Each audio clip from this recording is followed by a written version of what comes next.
প্রিয় দেশবাসী, শিশু কিশোর কিশোরী, তরুণ তরুণী, ছাত্রছাত্রী, বয়স্ক বৃদ্ধ, পুরুষ মহিলা সবাইকে সালাম জানাচ্ছি।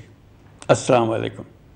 শুরুতেই স্মরণ করছি মুক্তিযুদ্ধের লাখো লাখো শহীদ এবং গত জুলাই আগস্ট মাসে ফ্যাসিবাদের বিরুদ্ধে ছাত্র শ্রমিক জনতার অভ্যুত্থানে নিহত সকল শহীদকে। সবাইকে জানাচ্ছি আমার সশ্রদ্ধ সালাম ও গভীর শ্রদ্ধা।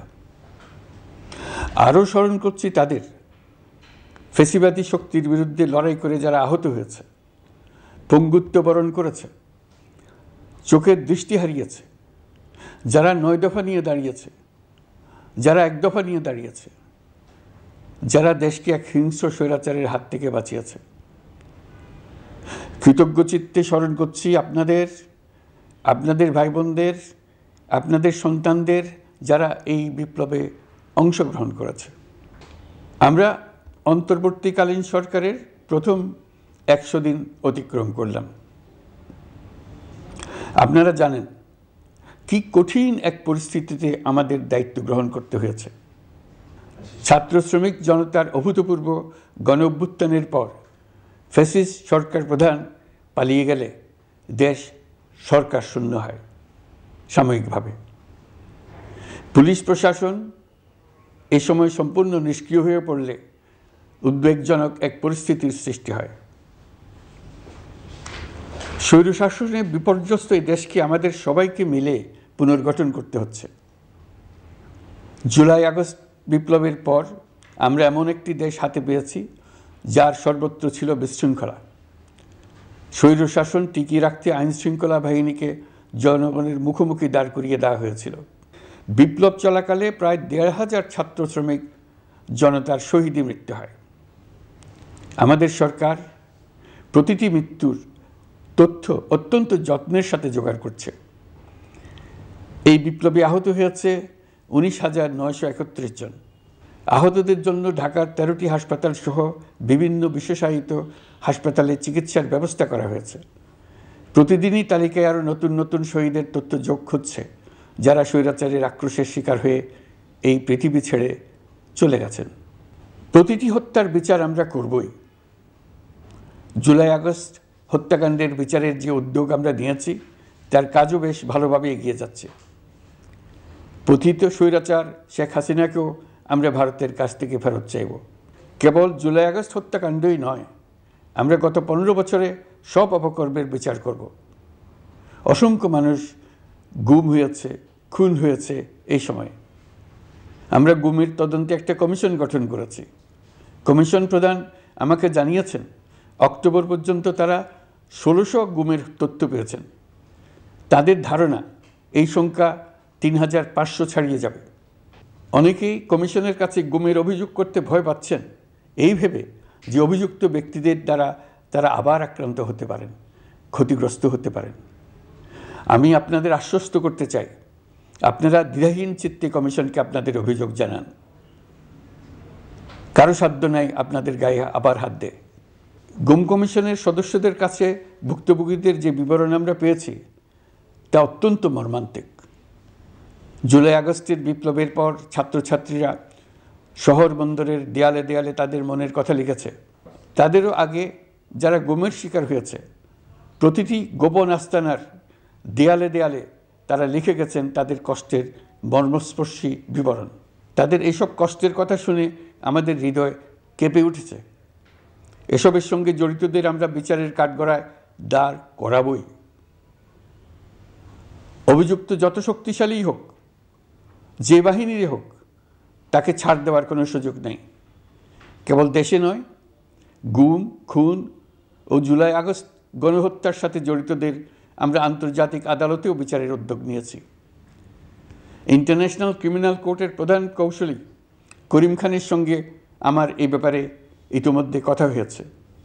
আইনশৃঙ্খলা রক্ষাকারী বাহিনীগুলোর কোনো সদস্য কিংবা অন্য কেউ যাতে হত্যা, গুমসহ এই ধরনের কোনো অপরাধে জড়িয়ে পড়তে না পারে, এই জন্য আমরা গুম বিরোধী আন্তর্জাতিক সনদে স্বাক্ষর করেছি।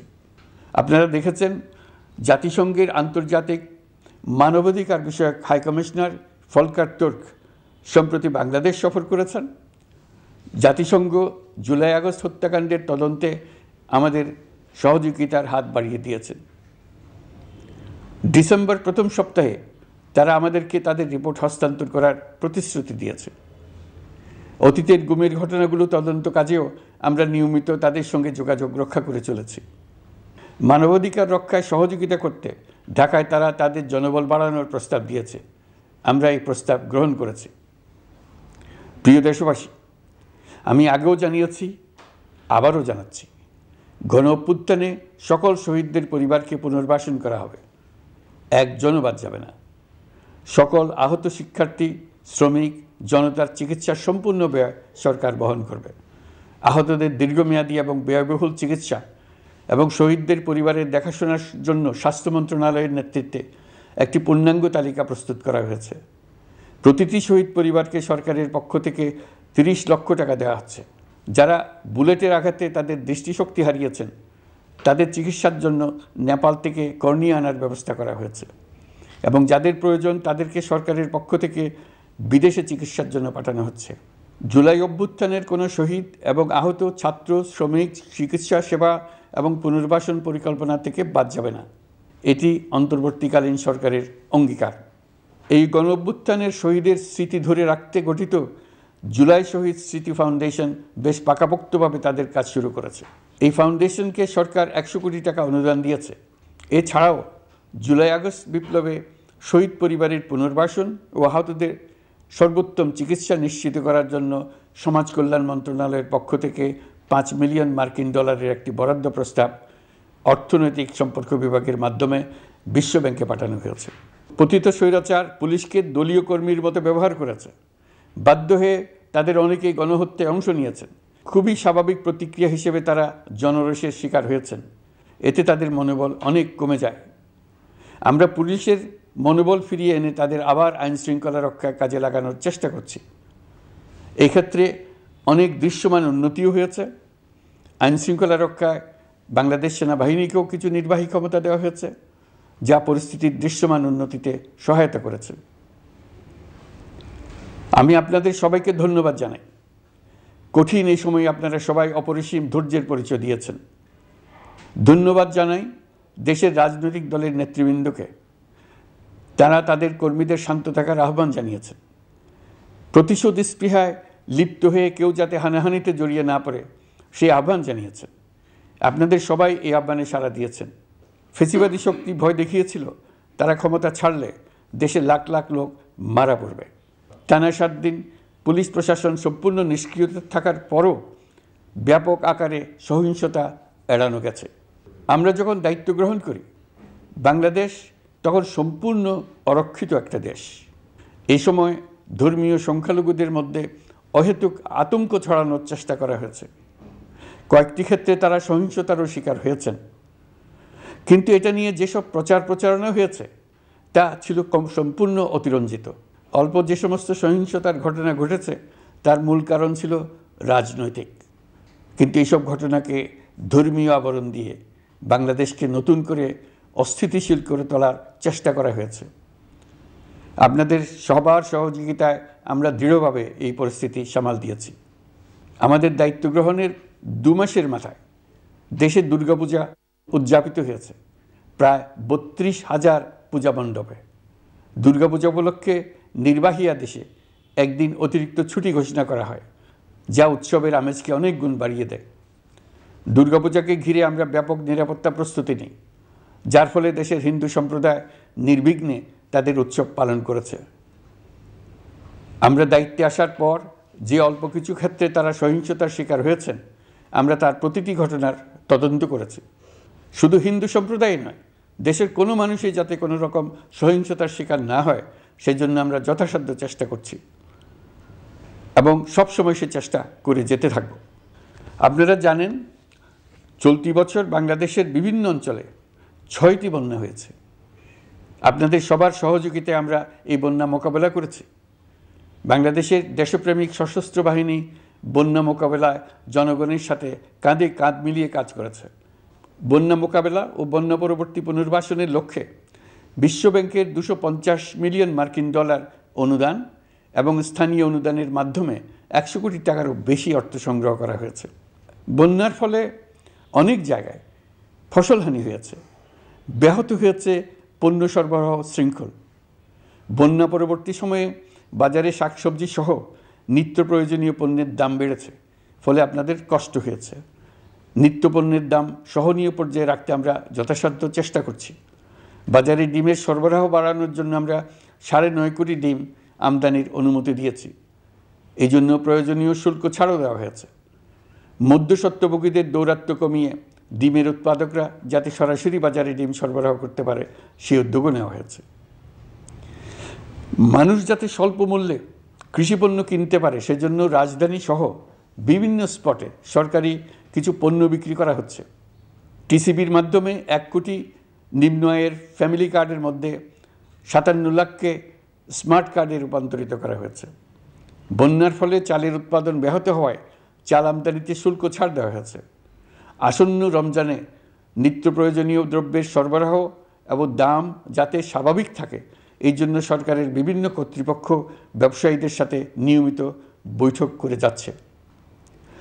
দ্রব্যমূল্য নিয়ে আমাদের কোনো লুকোছাপা নেই।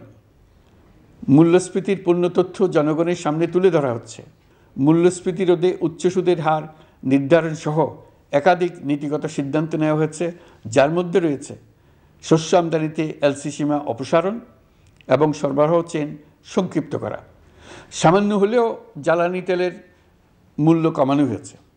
শিল্প কারখানায় গ্যাসের সরবরাহ বাড়ানোর উদ্যোগ নেওয়া হয়েছে, যাতে স্থানীয় পর্যায়ে উৎপাদন ব্যাহত না হয় এবং রপ্তানি ক্ষতিগ্রস্ত না হয়।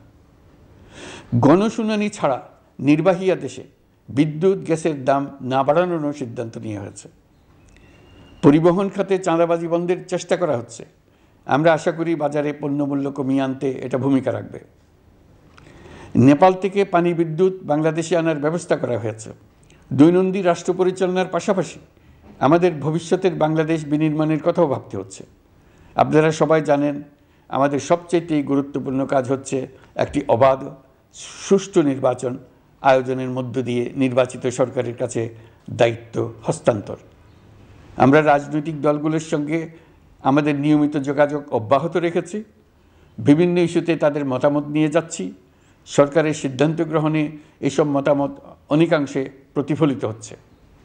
চলমান সংস্কার প্রক্রিয়ায় তাদের প্রতিটি মতামত সক্রিয়ভাবে বিবেচনায় নেওয়া হচ্ছে।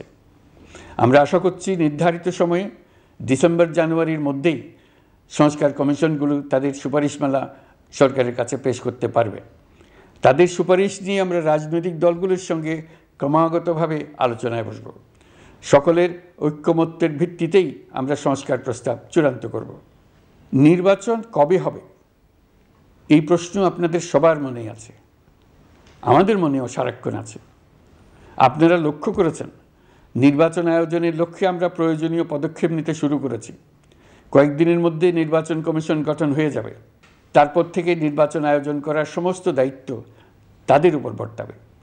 নির্বাচন কমিশন ভোটার তালিকা হালনাগাদ সহ আরও কিছু কাজ শুরু করে দিতে পারবে, যা একটা অবাধ নির্বাচনের সাথে সরাসরি সম্পৃক্ত। প্রথমবারের মতো প্রবাসী বাংলাদেশিরা পোস্টাল ব্যালটের মাধ্যমে যাতে তাদের ভোটাধিকার প্রয়োগ করতে পারে সে লক্ষ্যেও সরকার কাজ করছে। তবে আমরা মনে করি না যে একটা নির্বাচন কমিশন গঠন করে দিলেই নির্বাচন আয়োজনে আমাদের দায়িত্ব শেষ। রাষ্ট্র ব্যবস্থায় সংস্কার আমাদের এই সরকারের অন্যতম অঙ্গীকার। আপনারাই আমাদেরকে এই ম্যান্ডেট দিয়েছেন। যেই 6টি সংস্কার কমিশন আমরা শুরুতে গঠন করেছিলাম তারা ইতোমধ্যে তাদের কার্যক্রম অনেক দূর এগিয়ে নিয়েছে। বিভিন্ন গণমাধ্যমে আপনারা তাদের কার্যক্রমের আপডেটও দেখছেন। কয়েকটি সংস্কার কমিশন ডিজিটাল প্ল্যাটফর্ম গঠন করেছে। আমার অনুরোধ আপনারা এই প্ল্যাটফর্মে উৎসাহ সহকারে আপনাদের মতামত জানাতে থাকুন। প্রথম 6টি সংস্কার কমিশনের মধ্যে একটি হলো নির্বাচন সংস্কার কমিশন। নির্বাচন অনুষ্ঠানের জন্য এই কমিশনের সুপারিশমালা অত্যন্ত জরুরি। তাদের প্ল্যাটফর্মে যান, আপনার মতামত খোলাখুলিভাবে তুলে ধরুন। আপনি দেশের মালিক, আপনি বলে দিন আপনি কি চান, কিভাবে চান। নির্বাচন নিয়ে আপনাদের সকল বক্তব্য বিনা দ্বিধায় বলতে থাকুন। আপনার মনের কথা তুলে ধরুন। আমার অনুরোধ, সংস্কারের কথাটাও একই সঙ্গে বলুন। সংস্কারকে পাশ কাটিয়ে যাবেন না। নির্বাচনের কথা বলার সঙ্গে নির্বাচন ও অন্যান্য ক্ষেত্রে সংস্কারের কথাটিও বলুন। সংস্কার হলো জাতির দীর্ঘমেয়াদী জীবনী শক্তি। সংস্কার জাতিকে, বিশেষ করে আমাদের তরুণ তরুণীদের নতুন পৃথিবী সৃষ্টির সুযোগ দেবে। জাতিকে বঞ্চিত করবেন না।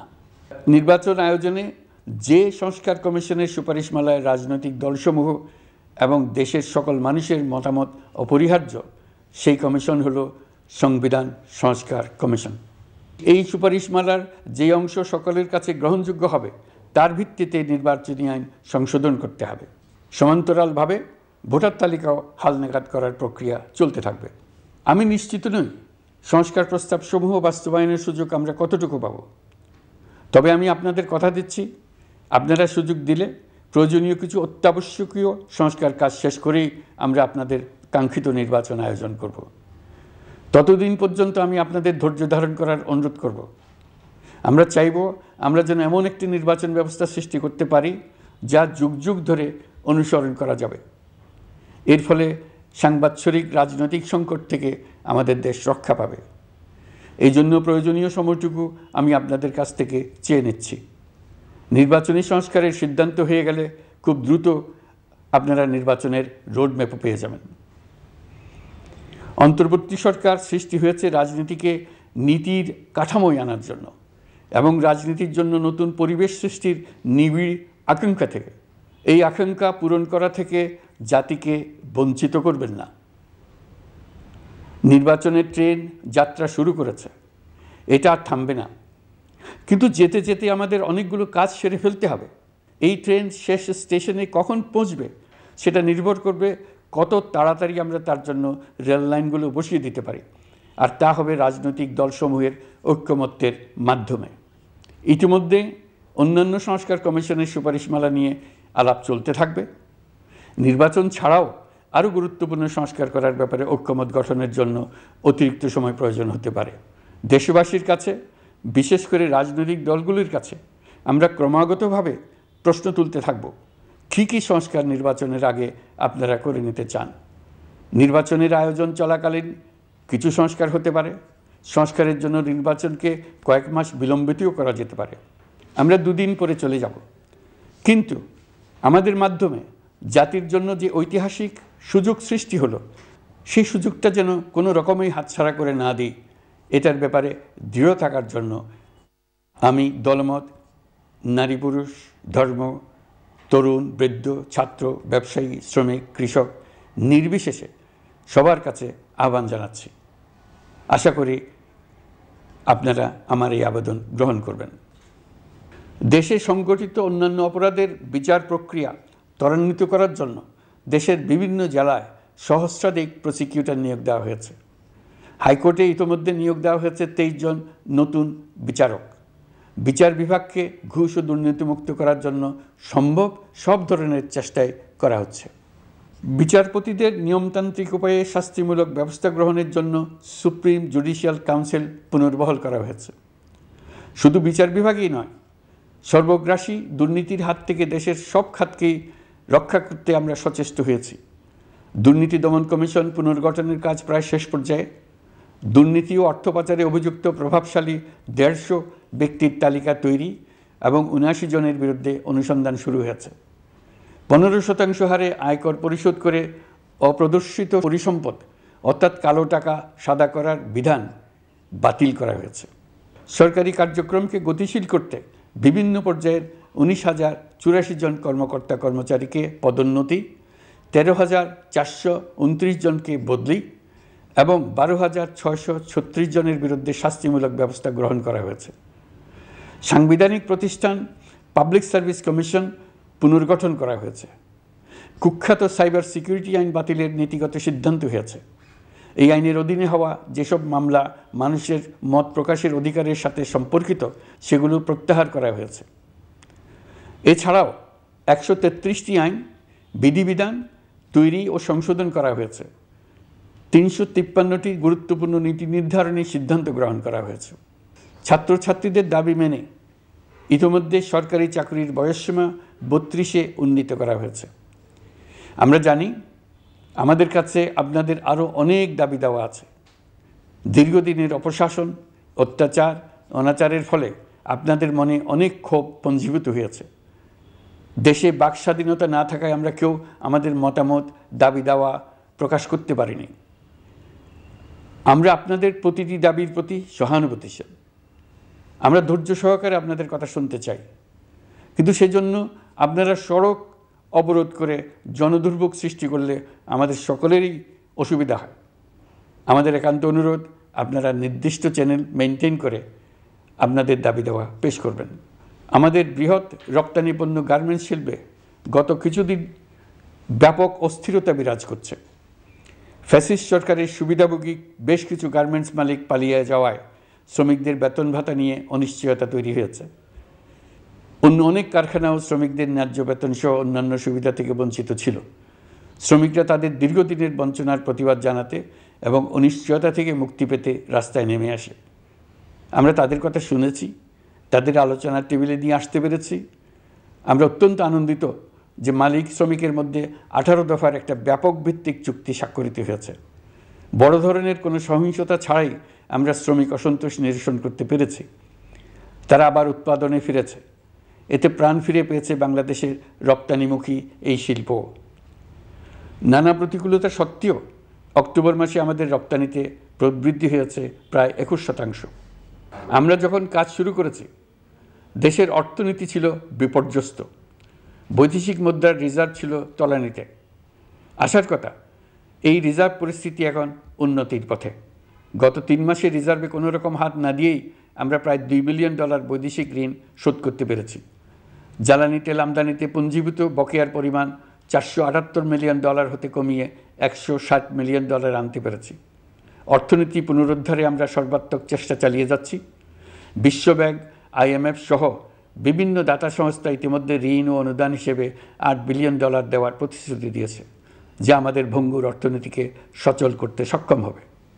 পতিত সরকার আমাদের জন্য যে ভঙ্গুর অর্থনৈতিক পরিস্থিতি রেখে গিয়েছে, তাতে রাজস্ব আদায়ে গতি আনতে হিমশিম খেতে হচ্ছে জাতীয় রাজস্ব বোর্ডকে। এর মধ্যেও জুলাইয়ের নেতিবাচক অবস্থা থেকে অক্টোবর নাগাদ রাজস্ব আদায়ে 9.9% প্রবৃদ্ধি অর্জিত হয়েছে। আগের অর্থবছরের সংশোধিত বাজেটে বিপুল রাজস্ব ঘাটতি ছিল, যে কারণে এবার শুরু থেকেই রাজস্ব আদায়ের লক্ষ্যমাত্রা অনেক বেড়ে যায়। এর ফলে স্বৈরাচার পতনের পরবর্তী 3 মাসে 9.9% রাজস্ব বৃদ্ধির পরেও লক্ষ্যমাত্রার বিপরীতে 23%-এর বেশি ঘাটতি থেকে যায়। রাজস্ব আদায়ের গতি আনতে আমি এখন অনলাইনে আয়কর রিটার্ন জমা দিতে উৎসাহিত করছি। আন্তর্জাতিক সাহায্য সংস্থা, বিশ্বব্যাংক, IMF, UNDP ইত্যাদি প্রধানদের সঙ্গে আমার দীর্ঘ বৈঠক হয়েছে। তারাও বাংলাদেশকে নতুনভাবে এবং সর্বাত্মকভাবে সাহায্যের জন্য তাদের আগ্রহ ব্যক্ত করেছেন। চীনের পররাষ্ট্রমন্ত্রীর সঙ্গে একান্ত বৈঠকে চীনের পক্ষ থেকে যাবতীয় সাহায্যের আশ্বাস দিয়েছেন। 100 দিন আগে আর্থিক দিক থেকে আমরা যে লণ্ডভণ্ড অবস্থা থেকে যাত্রা শুরু করেছিলাম, সেটা এখন অতীত ইতিহাস হয়ে দাঁড়িয়েছে। এই 100 দিনে অর্থনীতি সবল অবস্থানে চলে এসছে। এটা সম্পূর্ণ নিজস্ব নীতিমালা দিয়ে হয়েছে। বলা বাহুল্য, এখনও আমাদের বন্ধুদের কাছ থেকে যে সাহায্যের আয়োজন হয়েছে তা আসা শুরু করেনি। বন্ধু রাষ্ট্রগুলো শুধু যে আমাদের বড় বড় অঙ্কের সাহায্য দিয়ে আসছে তাই নয়, তারা এই সাহায্য দ্রুততম সময়ে আসা শুরু করবে এই প্রতিশ্রুতিও আমাকে দিয়েছেন।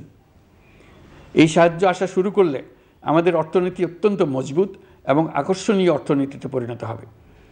বিদেশি বিনিয়োগকারীরাও নানা রকম বিনিয়োগে উৎসাহিত হয়ে এগিয়ে আসবে। বিনিয়োগকারীদের সঙ্গে এখন থেকে আমরা আলোচনা শুরু করে দিয়েছি। বিশ্বের রাষ্ট্রপুঞ্জের মজলিসে আমরা এখন সম্মানিত এবং প্রশংসিত দেশের অবস্থানে পৌঁছতে পেরেছি। এর কারণে পরাজিত শক্তি নানা কৌশল করেও তাদের দিকে দৃষ্টি আকর্ষণ করতে পারছে না। তারা নানা চেহারা নিয়ে আপনাদের প্রিয়পাত্র হওয়ার চেষ্টা করছে। পরাজিত শক্তির ষড়যন্ত্র থেকে নিজেকে মুক্ত রাখুন, দেশকে মুক্ত রাখুন। এই ব্যাপারে অনড় থাকুন। এমন কিছু করবেন না যা তাদেরকে উৎসাহিত করতে সাহায্য করে। তাদেরকে সকল দিক থেকে নিরাশ করুন। সেটা নিশ্চিত করতে পারলে আমাদের আর কোনো বিষয়ে সংশয় করার প্রয়োজন নেই। সরকারের পক্ষ থেকে আমি নিশ্চয়তা দিচ্ছি, সকল প্রকার সীমাবদ্ধতা সত্ত্বেও আমরা আপনাদেরকে একটা মজবুত অর্থনীতি দিয়ে যাব। ভবিষ্যতে চলার পথকে সহজগম্য করে যাব, নাগরিক অধিকারসমূহ নিশ্চিত করে যাব। বিপক্ষ শক্তি যত শক্তিশালী হোক, নাশকতার যত রকম উদ্ভট পরিকল্পনাই করুক, সব কিছু নস্যাৎ করার জন্য প্রস্তুত থাকুন। এবার যে মুক্তি আমরা অর্জন করেছি তা আমাদের কাছ থেকে কেউ যেন ছিনিয়ে নিতে না পারে, তার জন্য সর্বমুহূর্তে প্রস্তুত থাকুন। আপনারা জেনেছেন পতিত সরকার ও তার দোসররা প্রতি বছর দেশ থেকে 12 থেকে 15 বিলিয়ন ডলার পাচার করেছে।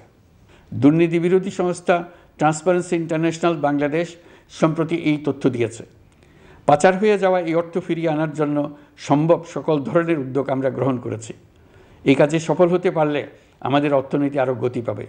এই কাজে আমরা বিভিন্ন আন্তর্জাতিক সাহায্য সংস্থার সাহায্য নিচ্ছি। আমি ধন্যবাদ জানাতে চাই বিশ্ব নেতৃবৃন্দকেও। বাংলাদেশের এই সংকটময় সময়ে তারা প্রায় সবাই সহযোগিতার হাত বাড়িয়ে দিয়েছেন। আমি যখন সেপ্টেম্বরে জাতিসংঘের সাধারণ পরিষদের অধিবেশনে যোগ দিই, সে সময় মার্কিন যুক্তরাষ্ট্র, European Union, Canada, Italy, Holland, জাতিসংঘের মহাসচিব সহ বিশ্বের অনেক দেশের সরকার প্রধানের সঙ্গে আমার বৈঠক করার সুযোগ হয়। তারা স্বতঃস্ফূর্তভাবে আমাদের প্রতি সর্বাত্মক সহযোগিতা প্রদানের অঙ্গীকার ব্যক্ত করেছেন। নেপাল, মালদ্বীপ, পাকিস্তান সহ প্রতিবেশী বেশ কয়েকটি দেশের সরকার প্রধানের সঙ্গে আমার বৈঠক হয়েছে, যেখানে আমি সার্ককে পুনর্জীবিত করার কথা বলেছি। দেশে ফিরে আসার পর এসব দেশের রাষ্ট্রদূতগণ যারা ঢাকায় আছেন স্বতঃপ্রবৃত্ত হয়ে আমার সঙ্গে দেখা করে তাদের সরকার প্রধানদের অঙ্গীকার পুনর্ব্যক্ত করে গেছেন। তারা সম্পূর্ণ নতুনভাবে আমাদের জন্য সহায়তার নতুন ছক তৈরি করার কাজ শুরু করেছেন। যেসব রাষ্ট্রদূত দিল্লিতে অফিস করেন তারা দিল্লি থেকে এসে দেখা করে গেছেন। ইউরোপিয়ান ইউনিয়নের 20 দেশের 20 জন রাষ্ট্রদূত দিল্লিতে থাকেন, 7 দেশের 7 রাষ্ট্রদূত ঢাকায় আছেন। দিল্লি থেকে একসঙ্গে 20 জন রাষ্ট্রদূত সহ মোট 27 রাষ্ট্রদূত সমবেতভাবে আমার সঙ্গে বৈঠক করার জন্য আগামী কয়েকদিনের মধ্যে ঢাকায় আসছেন। আগে কখনো ইউরোপিয়ান ইউনিয়নের 27 জন রাষ্ট্রদূত একত্র হয়ে সরকারের সঙ্গে আলোচনায় বসেনি। দিল্লি থেকে এই বিশাল সংখ্যক রাষ্ট্রদূত একসঙ্গে বৈঠক করার জন্য কোনো দিন আসেনি। এবার এই কাজটি করার পেছনে আছে ইউরোপিয়ান ইউনিয়নের সমর্থন প্রকাশ করা এবং অর্থনৈতিক ক্ষেত্রে উচ্চ পর্যায়ের সহযোগিতা গড়ে তোলা। ইতিমধ্যে আমার সঙ্গে দেখা করেছেন সৌদি আরব, সংযুক্ত আরব আমিরাত, ব্রাজিল, তুরস্ক, রাশিয়া, ফিনল্যান্ড, সিঙ্গাপুর, লিবিয়া সহ অনেক দেশের রাষ্ট্রদূত। দ্বিপাক্ষিক নানা সহযোগিতা সহ বাণিজ্য বিনিয়োগ বৃদ্ধির আশ্বাস তারা দিয়েছেন। আমরা প্রবাসী বাংলাদেশিদেরও বেসরকারি খাতে বিনিয়োগ করার জন্য আহ্বান জানাচ্ছি। বাংলাদেশের অর্থনৈতিক উন্নয়নে তরুণদের কর্মসংস্থানের মূলে রয়েছে বেসরকারি খাত। আমাদের বিনিয়োগ বোর্ডের নির্বাহী চেয়ারম্যান 2 শতাধিক বেসরকারি প্রতিষ্ঠানের প্রধান নির্বাহী, উদ্যোক্তা ও বিনিয়োগকারীর সঙ্গে পৃথক পৃথকভাবে বৈঠক করেছেন। নীতির ধারাবাহিকতার অভাব, সরকারি বেসরকারি পর্যায়ে মত বিনিময়ের অভাব, সরকারি অফিসের জটিল প্রক্রিয়া এবং সর্বোপরি দুর্নীতি বিদ্যমান বিনিয়োগকারীদের সমস্যায় ফেলেছে। বিনিয়োগকারীদের উদ্বেগ নিরসনে আমরা অনেকগুলো কাজ করেছি। ইতিমধ্যে সত্যিকারের ওয়ান স্টপ সার্ভিস চালু হয়েছে। বিনিয়োগ সংক্রান্ত চ্যালেঞ্জ সমাধানে আন্তঃমন্ত্রণালয় কমিটি গঠন করা হয়েছে। বেসরকারি খাতের উপদেষ্টা কাউন্সিল ও ডিজিটালাইজেশনের মাধ্যমে সরকারি অফিসে না এসে প্রয়োজনীয় কর্মসম্পাদনের পদক্ষেপ নেওয়া হয়েছে। বিনিয়োগ উন্নয়ন সংস্থা আমাদের অগ্রগতির বিষয়ে সবাইকে মাসিক ভিত্তিতে আপডেট করে যাচ্ছে। আমরা প্রবাসীদের কল্যাণে কাজ করছি। আমার অনুরোধে সংযুক্ত আরব আমিরাত সাজাপ্রাপ্ত 57 জন সহ অন্যান্য বাংলাদেশিকে মুক্তি দিয়েছে। এইসব বাংলাদেশি যাবজ্জীবন কারাবাসের ঝুঁকি নিয়ে ফেসিবাদের বিপক্ষে প্রতিবাদ করেছিল। বাংলাদেশিরা এরকম প্রতিবাদ আরও অনেক দেশেই করেছেন। আমরা তাদের প্রতি কৃতজ্ঞ।